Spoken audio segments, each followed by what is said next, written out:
What is Jeff Bezos? What is Elon Musk? I have pity for them. What will happen to them in Akhirah? Many people want to become like them. I would never want to become like them. Never. Last. Elon Musk, Jeff Bezos. So if you go downwards, maybe Ambani. Number 2, Elon Musk. You know who's number 1?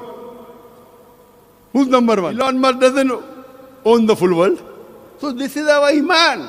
Assalamu alaikum wa rahmatullahi wa barakatuh. My name is Ibrahim Rodrigo.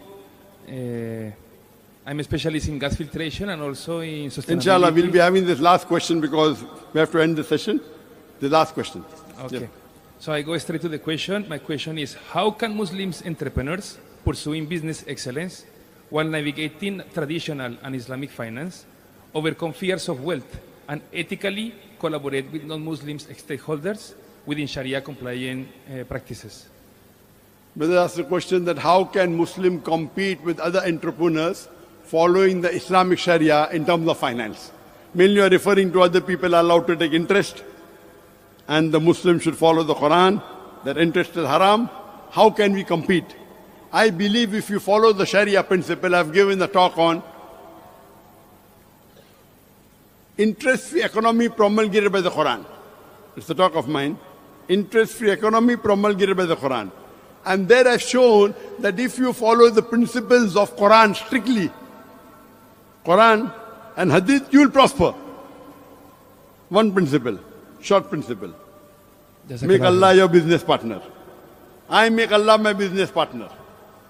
And if you're rich, I give them advice. When you make Allah your business partner, don't make him a small business partner, make him a big business partner. Correct? Right or wrong? Can you make Allah a small business partner? No. Make him big business partner. So I told my son 2 years ago when he started business, see to it that whatever profit you get, minimum give 51% to Allah. Subhanallah. Minimum. I am a veteran, I give more. MashaAllah. Now how many people are willing to follow this formula? Raise your hand. How many people are willing to follow this formula? Whatever you earn, 51% give in charity. Islam is 2.5% of your excess wealth. Huh? That is minimum. This is not fard. I am saying this is better. You know, competing with Hazrat Abu Bakr, Hazrat Umar, mashallah, the Sahabas, may Allah be pleased with them. They are stalwart, there are examples. Hazrat Umar gave half his wealth, Hazrat Abu Bakr gave all his wealth.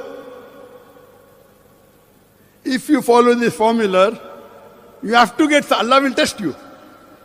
Allah will give you loss and see what happens.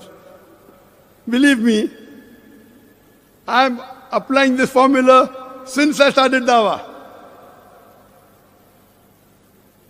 And then I prayed to Allah when I was in India that, Ya Allah, let my wealth and my life be sacrificed for you. MashaAllah. So in 2016, I had to do hijrah.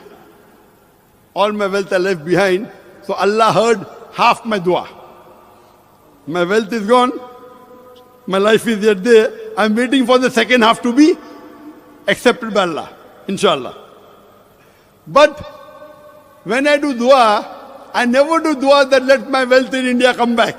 Why? It has gone. I'm going to get 700 times more. Allah says in Surah Baqarah chapter 2 verse number 261, you put 1 grain in the way of Allah, Allah will give 7 years, each year having 100 grain, 700 times profit, 70,000%. Which business gives you 70,000%? And Allah does not stop there, Allah will give you more. So all that money that the government has taken, I'm going to get 700 times. They don't know that. The more they take from me, the more I get in Akhirah.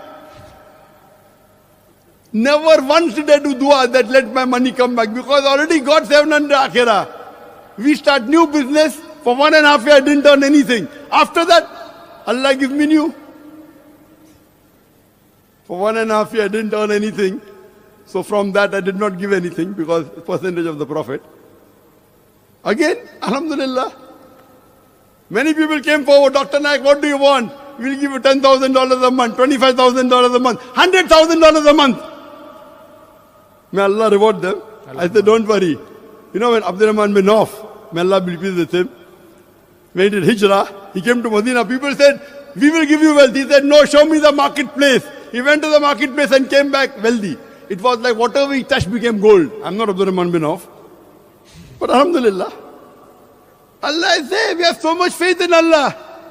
So in business, if you have faith in Allah and you follow the principle, no one can beat you. You should know the principles. One last example. Jazakallah khair. One last example. You know, people say, who are the top 10 richest men in the world? Elon Musk, Jeff Bezos. So if you go downwards, maybe Ambani, Bill Gates, number 4, number 3, Jeff Bezos, number 2, Elon Musk. You know who's number 1? Who's number 1? Our beloved Prophet Muhammad Sallallahu Alaihi Wasallam said, anyone who prays 2 rakah of Fajr Sunnah, 2 rakah Sunnah before Fajr, it is more valuable than the world and the wealth in it. If you're a true believer, 2 rakah Sunnah before Fajr, our beloved Prophet more valuable than the world and the wealth in it. Elon Musk doesn't own the full world. So this is our Iman. What is Jeff Bezos? What is Elon Musk? I have pity for them. What will happen to them in Akhirah?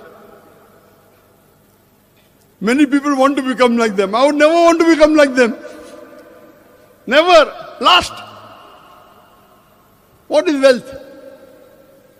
So if you follow the business principles of the Quran, inshallah, you will be the best businessman in the world. And the best businessman was the beloved Prophet Muhammad Sallallahu Alaihi Wasallam. Wa akhir da'wana alhamdulillahi rabbil alameen.